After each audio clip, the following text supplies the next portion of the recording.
Dans les bras de l'oubli. Tel est le titre du 4e livre de Suzanne Mainguy. Un roman où l'amour et l'amitié se vivent au quotidien.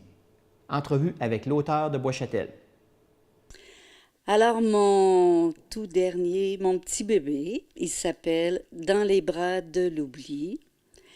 Et puis, c'est, disons, une belle amitié qui berce les jours d'une personne octogénaire qui est atteinte de la maladie de l'Alzheimer et qui lui rend la vie plus douce.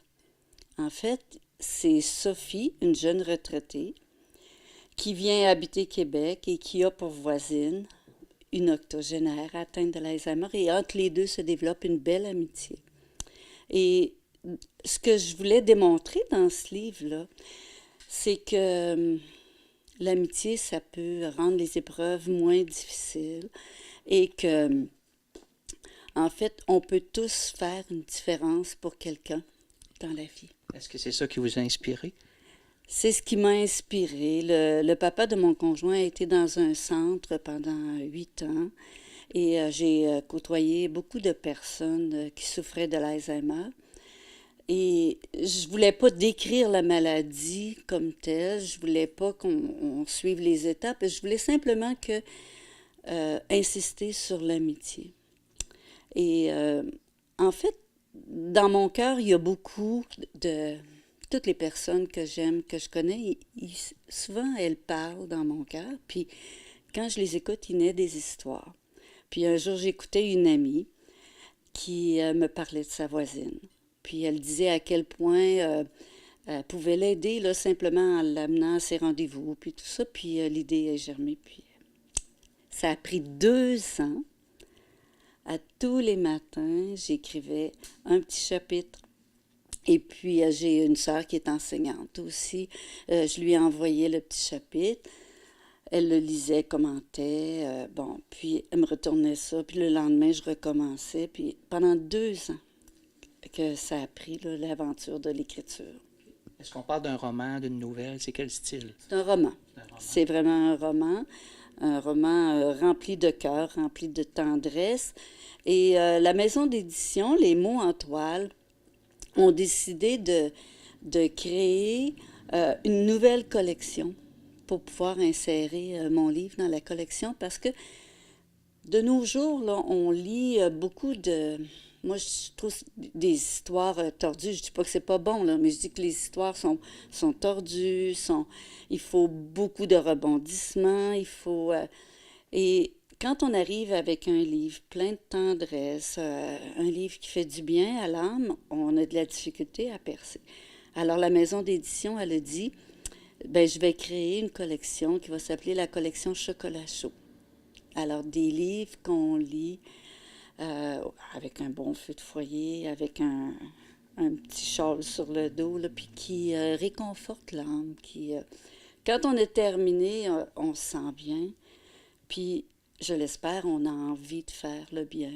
On a envie d'être encore plus humain, puis de se faire encore plus d'amis. Vous avez eu un lancement hier, vous nous en parlez. Ah, mon doux, quelle belle soirée. Il y avait plus de 100 personnes.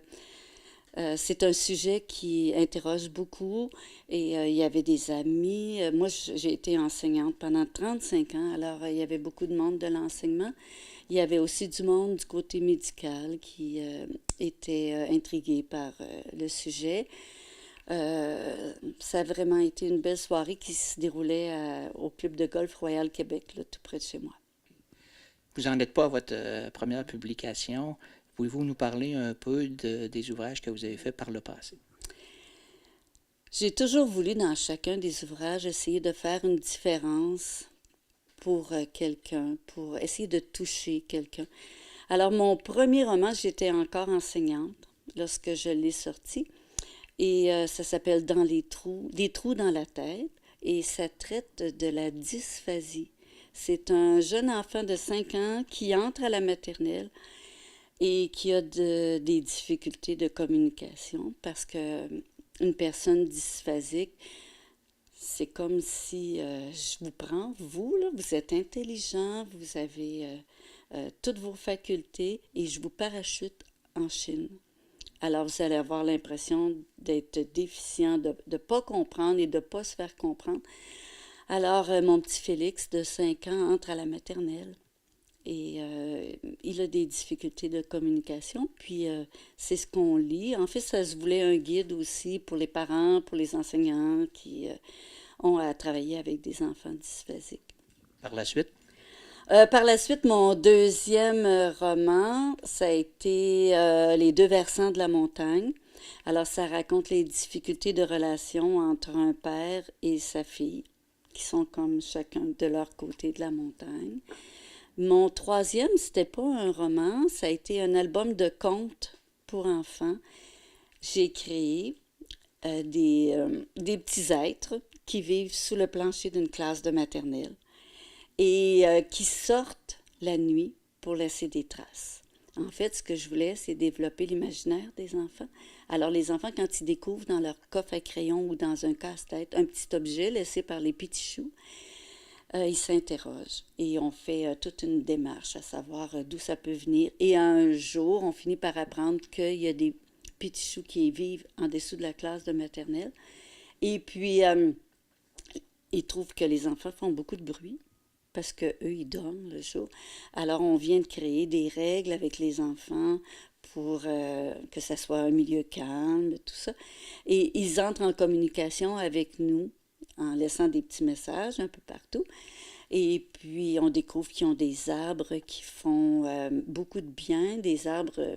ils ont un arbre, entre autres, un arbre à contes qui fait pousser des histoires. Ils nous suggèrent d'en avoir un dans la maternelle et d'avoir une histoire qui pousse à chaque jour. Ensuite, on a un arbre qui leur montre à créer des liens, un arbre qui leur montre à régler leurs conflits, et puis il nous donne toute une façon de s'aider, là, puis de vivre ensemble. Là, vous venez de créer, de produire un quatrième ouvrage. Est-ce que ça veut dire, lorsqu'on lance comme ça, est-ce qu'on se dit, bon, je vais accrocher ma plume ou je vais encore écrire? Ah, mon Dieu, je suis déjà... Ça a pris 2 ans à l'écrire. Une fois qu'il est écrit, là, c'est encore long, hein, parce que les maisons d'édition, c'est au moins 6 mois de réflexion avec... Bon. Et une fois qu'il est accepté, ça se peut qu'il y ait des modifications à faire. Alors, on fait les modifications et quand finalement il est accepté pour de bon, maintenant, on collabore avec la maison d'édition pour la correction. Et ça prend comme un autre 6 mois. Alors, entre-temps, là, moi, j'ai commencé un autre roman, c'est sûr. Celui-là, il va être sur le syndrome de William. Encore une autre difficulté que je voudrais faire communiquer, que je voudrais instruire les gens là-dessus. Là. On les appelle les petits lutins. Et ce sont des personnes qui ont des difficultés de communication aussi. Et il y a déjà eu un film là-dessus, d'ailleurs, Gabriel, mais ce sont souvent, là, quand on travaille avec ces enfants-là, c'est des enfants qui ont un côté musical très développé, qui ont une oreille parfaite, et la musique prend beaucoup de place pour eux dans la vie, mais sur le plan du langage, souvent, c'est difficile. Et là, c'est là-dessus que je travaille, là.